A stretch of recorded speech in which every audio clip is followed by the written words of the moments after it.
Well, hello and welcome to this English lesson where I'm going to talk about 10 mistakes that I think people make when learning the English language. And the first mistake I want to talk about is expecting quick results.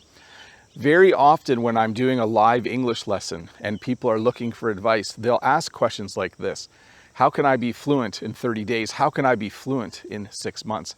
And my response is always this. You can't expect quick results when learning a language. This is an enormous task. If you've decided to learn the English language, it's going to take a while. So please don't expect quick results. Instead, expect regular, normal results. Every week you should be learning some new vocabulary and you should be seeing some progress. So, mistake number 1, expecting quick results. Before we continue, I do want to thank Preply, the sponsor of this video. If you're not sure what Preply is, it's a place where you can find an English-speaking partner that can help you practice your English. And if you use the link in the description below today, you'll get 50% off your first lesson. Mistake number 2, not tracking your progress. I think whenever you do anything in life, when you want to achieve goals, it's important to track your progress. As you learn English, a simple way to track your progress is to just check off on a calendar all of the days where you've actually sat down and learned some English. Another way to track progress is to regularly quiz yourself. When you track your progress, it gives you something to look back at. It gives you something to reflect on those days where you don't have any motivation. Think about it this way. If you woke up one day and you didn't feel like learning English that day, but you looked at your calendar and there were 30 red check marks on every day of the month, except for the 31st, you would be very motivated to practice English that day. So track your progress. It's just a great way to keep track of how well you are doing and also to motivate yourself. The third mistake, in my opinion, that English learners make is not taking an English test. When you take an official English test, I know it costs money, but when you pay the money and you take the test, it will diagnose your current English abilities and it'll tell you where you're weak.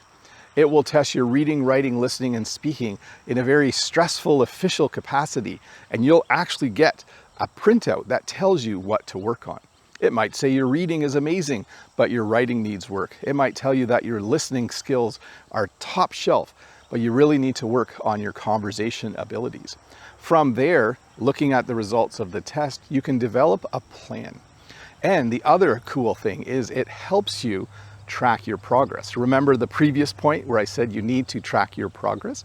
If you take a test today and then you take it again in 12 months, you will be motivated because hopefully you will see great improvement in all the areas.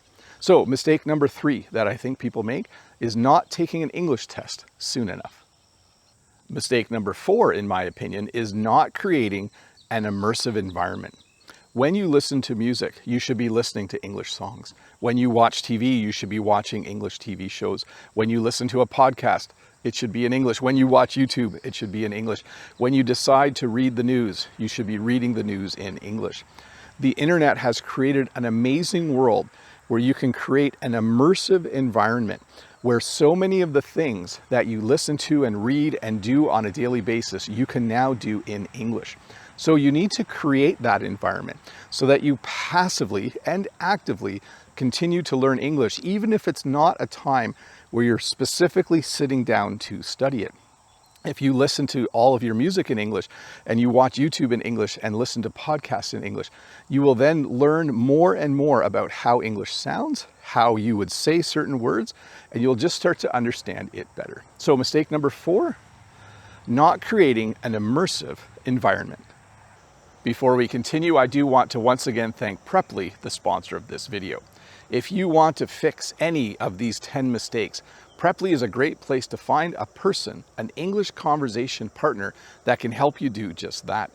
You could say to your English conversation partner from Preply, hey, I'm making mistake 2, 3, and 7, and they could develop a plan, an individualized plan just for you to help you correct those mistakes.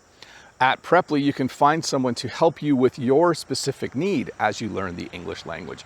If you're planning to take a trip, if you're planning to take an English test, if you're planning to study in an English-speaking country and you want to prepare a little bit before you go, Preply is a great place to find someone to help you do that. And if you use the link in the description below today, you'll get 50% off your first lesson.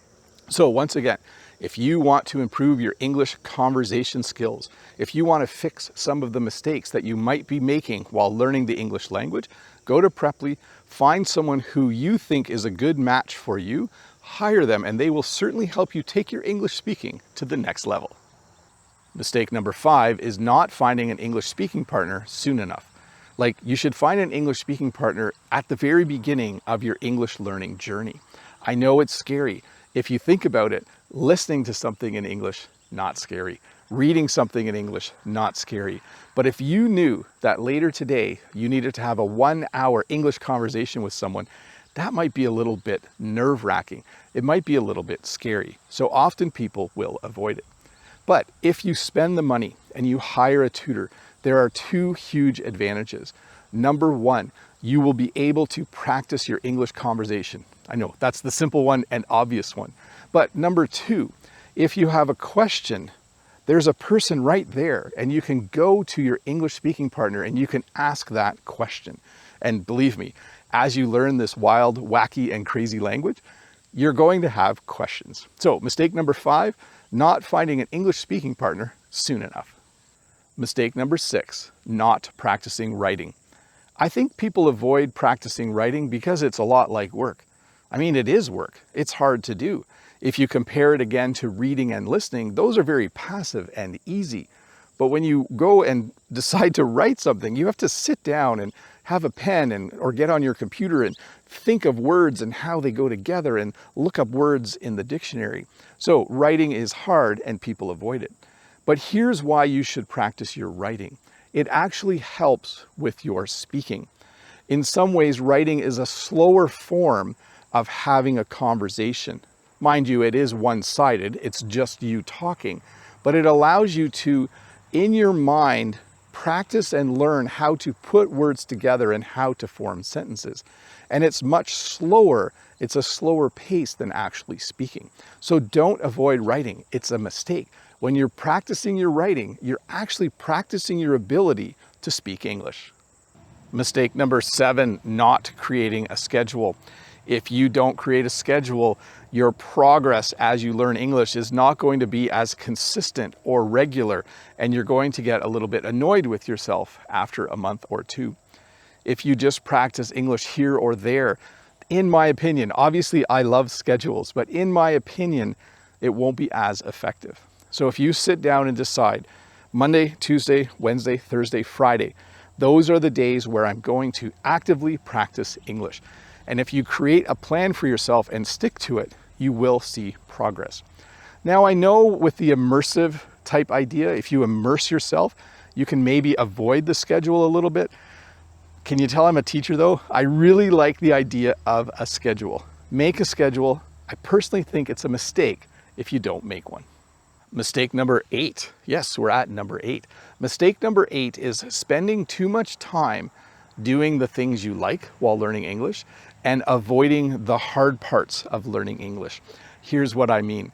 I have talked to people who are learning English who simply listen to podcasts, watch YouTube videos, watch TV shows, and listen to English music, and then they wonder why their reading, writing, and speaking is not improving.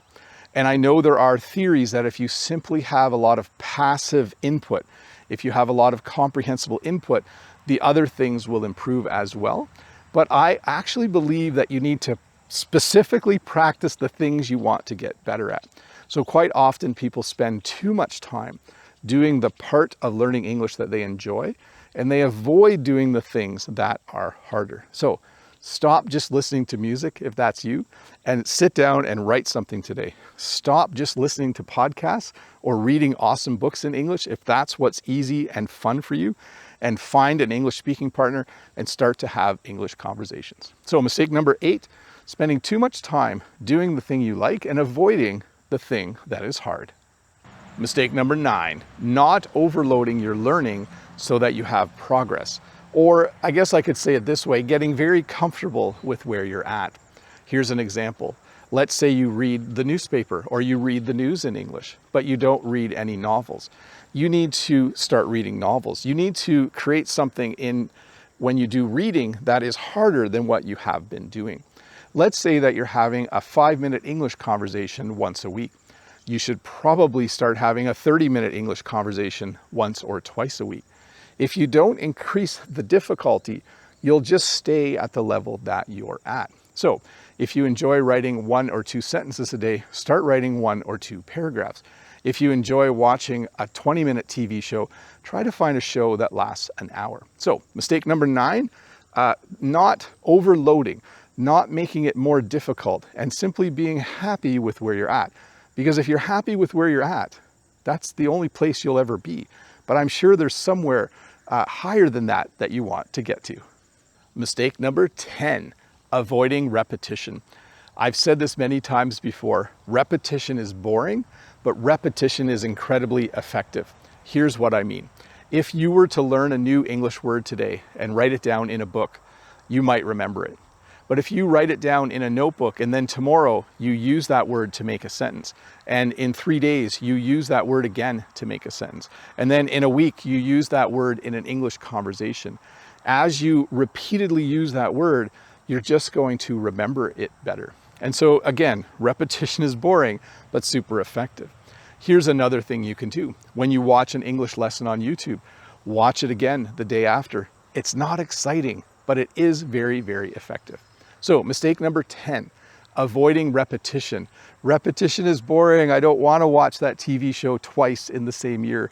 Those are the complaints you might hear. But honestly, I always tell my students this: if you want to do well in school, read everything the teacher assigns to you twice. And if you can, 3 times. You'll just get a better grade. So number 10, don't avoid repetition. Well, hey, thank you so much for watching this English lesson where I talked about 10 mistakes that I think people make when learning the English language. Before we go, I do want to once again thank Preply, the sponsor of this video. If you're looking for an English speaking partner to help you while you learn English, Preply is a great place to find one. And if you use the link in the description below today, you'll get 50% off your first lesson. Once again, thanks for watching. Leave a comment, give me a thumbs up, and don't forget, there will be another English lesson next week. I'll see you then.